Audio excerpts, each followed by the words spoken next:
Hey howdy, we're in Kane's Wrath on Tournament Rift with Play to Lose, aka Bikerushowns, is going to be our Scrin, red Scrin on the right side, and Spectre is going to be our Steel Talons player on the left side. And it does look like I am happy to be back with Kane's Wrath, and I actually just got done casting some not very good games, to put it in very nice terms, using small language. I just cast some mediocre games that I then deleted, and they were Kane's Wrath, which makes me really excited because BikeRush and Spectre both deliver pretty good shows fairly consistently, so this makes me a happy panda. And also, Spectre could definitely lose this engineer and lose these two squads if he is not careful. We do have going to be two buzzer squads, which is not going to be enough to take down these rifleman squads if they're paying attention. If they jump inside of that building and let the buzzer squads just approach, oh, this assimilator is dead. The best thing that he could do is try and hold it still, but we do have a scouting buzzer squad going to be seeing what's up, and you know what he's going to see? He's going to see 100% standard play, and there the assimilator goes. 500 credits down the drain for Play to Lose, aka BikeRush. And where did those scouts go? Did they really get eliminated? They must have gotten eliminated, and as did one buzzer squad. So we are kind of equal because both players have lost a couple of early scouting units and also one engineer per player. So now BikeRush going to be going for 3 harvesters right out of that warp sphere. Kind of interesting warp sphere placement. I don't see it placed up there very often. More often it's not there. More often it's here on this side or over here on this side. But, you know, this is just fine too, although this placement is awkward. I don't know if that's within that build radius, and that's like half the reason to place a war factory that awkwardly, is to get that repair radius. But going to be packing up, Spectre is most likely heading south, as BikeRush should do momentarily. It does look like he's building a base defense. Quite interesting that he's actually going for that base defense, but he is low on power.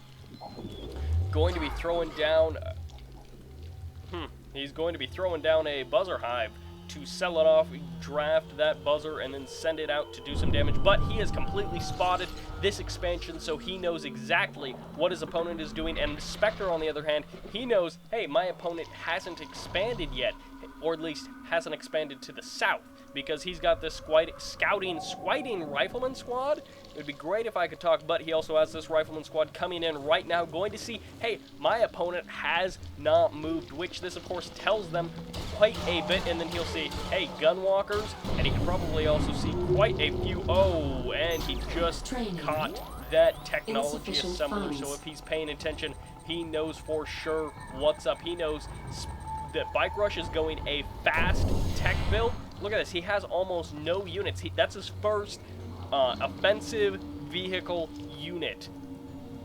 So right there, that's going to be it, and he's going to be throwing down a portal, most likely just for a couple of buzzer squads, so that he can take care of this rifleman squad and get rid of those scouts. He doesn't want Spectre to know what he's up to, but what is Spectre, or Play to Lose, is actually up to Mechapedes. What is Spectre up to? He's playing a lot more standard. He was able to deny that scout, immediately sells off the watchtower, good on him, and then going to be getting out some Titans, hoping to deal some hard-hitting damage with those Titans. He will be able to take out this Gunwalker, assuming he turns around and finishes that off. Actually, he's already up to 2 Titans right now. That should be pretty good, and this Harvester got sent way the heck out somewhere, so that is going to be a slight slowdown to the economy. But 5 Harvesters, 2 refineries, that's a good ratio. You want to be like 7 and 3 and then be expanding is what you want to be right now, but we're not seeing that, which makes me think, oh, he's doing a cheese play. Yeah, Mastermind. He's gonna teleport, probably an assimilator, capture a building. No, that won't work because he already placed a signal transmitter. But the Mechapede is going to be here, going to be doing some damage to this Titan, take it out pretty quickly, and if he's not careful, he will lose this Mechapede. And look at that targeting out of Spectre. That is exactly what you want to see, and actually taking heavy damage to both of those Titans. I'm not sure where the other one took damage from. Possibly that Mechapede swung around, but what is this? Going to be forming a wormhole and grabbing the MCB. Can he grab it and pack it up? He jumped back through the portal, which means this MCB is going to take a lot of damage. He sells it off for 1,400 credits, and no engineer will be had, but he is going to hop on through that portal, and then can he do the damage necessary? He's going to be able to do a little bit of damage to these harvesters and not able to do too much damage, able to step on those units, and he will not be able to take down the shock troopers. But where is that mastermind? It is over where? Where did that mastermind go? I thought he jumped back through the portal, but maybe he got crushed. That is definitely a possibility. Anyways, both of those Titans went down. He should have had these disintegrator squads here a little bit earlier. Was that worth it? That's a really good question. He did get 1,400 out of it. And, oh, locking down the war factor on top of that with that stasis field. That is super annoying. BikeRush, you, sir, are an absolute punk. That is a super annoying build. He lost the mastermind. And calling in those bloodhounds, that's 3,500, I do believe. But then getting out that MCB, that's another 3,500. So not only is that lost building time, which actually he probably would have been up to tier 3 by now, throwing down that tech center if he hadn't been set back like that. But so he had to spend the money. He lost that building time, which may or may not have been a very big deal at all, depending on what he was planning on building, depending on the build he was going. And now we do have Orca's going to be able to do quite a bit of damage. But, oh, and the focus firing out of Spectre, good almost every single time. He is hitting these Mechapedes exactly where they need to be shot. If you don't specifically force fire, or not force fire, but specifically click on the head, your units will just attack segment after segment, and it'll take, 10 times longer to kill a Mechapede than if you just target the head, which is exactly what Spectre did, which is completely debilitating this attack force from BikeRush. And now he's up to the 3 Mechapedes, which I would say 5 is a pretty influential force. It's a pretty deadly force. That's pretty hard to stop, is 5 Mechapedes at your door. 1 or 2 isn't that hard to stop with some good focus firing, but when you've got 5 swarming around, that's a lot harder to stop. And is he going to transition into tripods or into air? That's the question for BikeRush. He does still have that, he's thrown down a portal, so not in a gravity assembler. He does still have that warp sphere, which means tripods are going to be on the way. Of course, he could transition into a gravity stabilizer. He's going to need to expand once again quite soon, because he should be eating this Tiberium a lot faster. He's still only 5, 6, 7 harvesters at this point, and I do believe 7 harvesters and 3 refineries, which is not good to be on 2 base. And oh my gosh, we have some graphical issues, so that is pretty funny. It's almost like some sort of chameleon skin hack for the game, except, as an observer, that doesn't really matter. But we do have the, going to be the pink behemoths, which you can draw your own conclusions about what sort of lifestyle they have, but that is for another time. But we do have those pink behemoths and quite a few hammerheads, but they do have the AP ammo, which is of course very, very important, because why would you not get AP ammo? It is so good, and these buzzers are going to go down right there. 1 squad does go down, and another one will most likely go down if they persist. But eliminating those disintegrators, a good move by Spectre, mostly for eliminating any sort of threat to his heavy harvesters, which heavy harvesters are very resilient, as the name would imply, but also ungarrisoned. They're completely defenseless. Going to be throwing down a watchtower, possibly just to sell that off for a single unit, and this Mechapede could give him some serious trouble. But with the hammerheads, depending on what sort of anti-aircraft segments this Mechapede has, it could be extremely influential in this game, extremely potent, or it could be a total fail. But oh, also going to be using that phase field to make it invincible for a short time. Going to be getting mostly just scouting information. There's not really anything for it to crush. I don't even think Mechapedes can crush infantry, but going to be bringing in his hammerheads. That watchtower was a waste of money, because look at that, now it's out of range, and that's a complete waste. Is he going to be getting railguns? No, not at this time. No railguns quite yet. But now BikeRush knows, hey, what the heck, you're setting up an expansion, and Spectre's economy has been way stronger than BikeRush's this whole game. BikeRush had that slight setback that he was able to do. He was able to do some mostly economic damage because he didn't really do any army damage. It was just, whoa, oh, world got captured. Oh, all the way over here, grabbing that ref, possibly cashing in. Oh, BikeRush, you are the punk that I thought you were.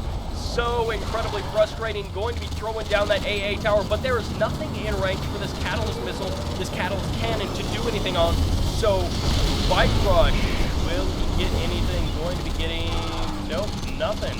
And this AA tower is going to be able to do a little bit, that anti-aircraft battery, but also all build radius has been lost, which means no more supporting anti-aircraft, which means pit bulls will most likely be on the way, selling off that airfield, and this power plant will go down, but then after that, there's not a whole lot else that will go down. I can only imagine that there are going to be some pit bulls heading over here pretty quickly, pit bulls very quick, and actually selling that off, denying that shot, which is exactly what he needs to do. Spectre being playing quite well this entire game. BikeRush, on the other hand, playing well in another sense because he's going these wonky, unorthodox builds, which are a lot more fun to watch than some of the standard, more boring builds. So it's fun to watch BikeRush try and make this work and try these wonky builds and these things a lot of people really hate. A lot of people hate the mothership, that mothership rush. I don't want to call it a rush, but that snatch and grab, I guess. Snatch and grab, those are the two words that mean basically the same thing. Anyways, Mechapedes, this is what I'm talking about. These are Mechapede numbers that you need, and they're going to be going to an abandoned base, which BikeRush knows this, although the Mechapedes have been spotted by the Tiberium Spike. I'm not sure why he decided to go around. Railguns are now done. Of course, the great railgun little icon right there going to be showing up, and now that is what he was waiting for. He could have moved in a little bit earlier and arrived right as his railguns were finishing. That would have been a pretty good timing attack for Spectre, but Spectre, can he finish this game out? And is BikeRush is a little bit spread out, so it will take this fairly slow-moving army, which the Titans are slow, Mammoths are pretty slow, and oh man, Behemoths are slow, and oh, the Devastator warships are going to be able to do not all that much damage, because Devastator warships are a lot better versus buildings. They would be better suited bombarding this base and doing damage to these refineries, taking this ore mining operation offline, but the slingshots are now off. No tungsten shell upgrade, and the tripod's going to be showing up. Those 4 or 5 mammoth tanks that are locked down, 4 mammoth tanks being locked down in there is absolutely crucial. He gave BikeRush the exact edge he needed to take this battle and quite possibly take this game. Those one clicks are sometimes the worst things for players and the best things for the opposing players. But oh no, all of the tripods going down. Ownage from the mammoth tanks, and he is going to be taking down the husks, which is a good move for Spectre because he needs to deny those assimilators at the very least, hopefully force some extra assimilators. He wasn't able to destroy 2 of the husks, but oh, go down the slingshots, down go the slingshots. He did force an extra assimilator, no, 2 extra assimilators out of that, so that's 1,000 credits that BikeRush has effectively wasted. But BikeRush, if the focus firing, and the focus firing has been pretty good this whole game, out of Spectre, it wasn't good enough right there. As you can see, several of these Mechapedes escaped. They did have fairly low life, but they are going to be able to cut these slingshots off and trapping that one, forcing him to go the wrong way, the long way around. Going to be able to eliminate these slingshots to allow this single Devastator warship to not bombard the base at all because he decided not to. But these Mechapedes can be absolutely deadly, especially if they swing around back here. This entire base undefended, going to cut off power and, more importantly, the tech, but also this production structure could, well, it would be so important if he would just swing around and back. When the Mechapedes were over here, I was kind of surprised that he didn't swing around there. He, of course, wanted to head off the army that was attacking his main, and he was able to barely do that, and he's got 2 tripods back. Had to sell off that warp sphere, setting him back quite a bit, and he was able to grab that heavy harvester right as it was docking, so now he's got an extra harvester, and the technology assembler has once again gone down, and the mecha beasts are back at the base, dropping down the lightning spike, possibly just as a target to tank some of that damage, because look at these railguns. Are they going to? Nope.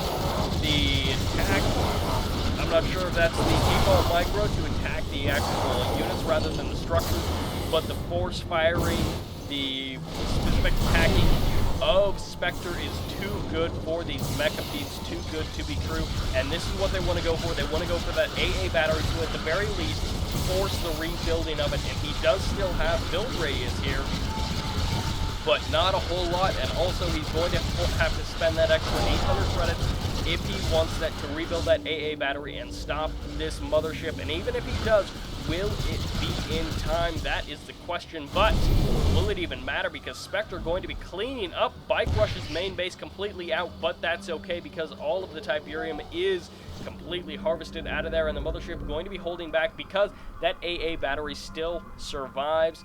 And the scouting buzz squad going to be like, hey, what's up, guys? Hey, guys, what's up? I'm just, like, here to see what's happening. And Devour Tanks even getting in on the action a little bit late. And the Tungsten Shell upgrade may have paid for itself by now because the Devastator warship would have been dead by now, and quite possibly this mothership as well, because this mothership is still a huge, huge threat to Spectre, to all of his forces, all of his bases. Losing or selling off that, he was able to sell off that tech center, able to get a grenadier squad out of it, but he is going to lose his tier 2. No, he does sell it off, at least a little bit of cash back right there, and the slingshot will go down right there, and then this is going to be, I think, the final battle for this game. It does look like he has pulled almost everything. Spectre is going to make his stand. He's going to force the engagement, but no, BikeRush is going to pull away. The slow-moving mothership may be one of the casualties to count among this engagement. No, Spectre going to be turning around as well, and actually important to note, BikeRush has been grabbing these 30 credits a second for quite a while.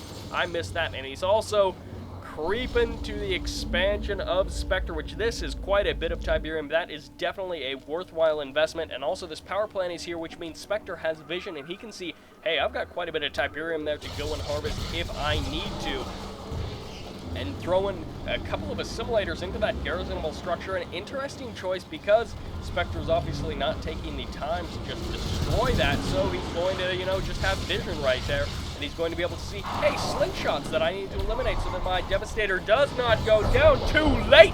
Devastator down. Tripods should be able to do a pretty good amount of damage, and with the phase field, oh, but the EMP, too good, locking down 3 of the tripods, completely taking them out of the battle, and now with the phase field active, they are not going to be doing anything for a little bit of time, and if he fires the catalyst cannon, it is going to be too much. Does he have? He has a couple of structures over there to keep him in the game. If he does fire this catalyst cannon, I don't think it'll be worth it. He's going to force fire on the ground and try and make something happen. He's going to lose everything, though. Force firing on that isn't going to be enough. Is to trail back to Spectre's base, or will it just kill? Will it just kill BikeRush? Not quite enough to do anything. BikeRush just shot himself in the foot. He cut off his nose to spite his face, and it did not work out in the slightest. He is able to keep these tripods alive for quite a bit. Talk about resale values. He's getting a lot of worth out of those tripods. No, that does not make very much sense. That resale value comment didn't really make any sense, but I said it anyways. Any sort of production structures at all, it does look like that, other than this barracks with no tech, which I guess massing disintegrators can definitely work with no hammerheads. That will for sure work. That'll be a great strategy, actually. Buzzers and disintegrators, not too shabby of an attack force when you've got 30 credits a second plus harvesters pumping, but the orbital bombardment, there we go. Orbital bombardment going to be doing quite a bit of damage, at least taking the shields off of those tripods and actually eliminating a couple of assimilators as well, and now these rocket troops should be able to make work of this mothership, or will it escape? The rocket troopers may not fire fast enough. No, they will get it. One more volley will take it down, and right there, that braking animation for the mothership, and pieces crash down onto the earth, and so many Buzzer Squads may be able to take this infantry army and drive it back because that watchtower got sold off, and actually there goes the production structures. It does look like... Spectre, what are you doing? I can understand selling off the power plant, selling off maybe one of these refineries since you're not really using them. Actually, no, he does have quite a few harvesters full of Tiberium, more than I would have guessed. But, so he actually is going to have quite a bit of money, but what is he going to spend that money on? It does look like watchtowers, a command post. Is he going for hammerheads? That would be an excellent choice. He already has the AP ammo upgrade, and hammerheads would be extremely potent to this army. The exact choice, and that is what I think he is going to be going for. Dropping down another watchtower. He's just trying to draw this out, because if he can draw it out long enough, he will win. He needs to drop down that airfield, if it is in fact an airfield, and then start pumping out those hammerheads. Right there goes down. He didn't want to place it over here. Interestingly enough, it is kind of on the front lines. It will be spotted a lot faster there, and these tripods will take it down a lot sooner. He could even sell off that command post. It has done its job, but he's not going to. And actually going for orcas. I was going to guess hammerheads because of their anti-infantry capabilities, but I guess he could just use his watchtowers and infantry for that anyways, but going to be able to take it, or, well, not take out, but do some damage to these tripods. Does he have enough bombs? No, and now this orca is going to take damage. He might want to just park it over somewhere else. He's just going to watch his base fall apart right now. BikeRush ending up being a bit too much, despite the advantages that I originally thought Spectre had. This swanty play out of BikeRush, he was able to make it work against a player like Spectre, and this is it for Spectre. Good game to Spectre. He played a strong standard play, but in the end, BikeRush is going to be the victor. Good game to both of these players. Play to lose, aka BikeRush. Whoa, what a pretty good game overall. Not the best game ever. Some people out there think that if it's not absolutely the best game ever, it's not worthy of being seen, but I enjoyed it. I hope you enjoyed it. Check out that unit kill to death ratio. Spectre was owning on that front, but it wasn't enough. And of course, on the resources, Play to Lose was playing from behind because of that fast early tech. This is going to be it. Sybert signing out.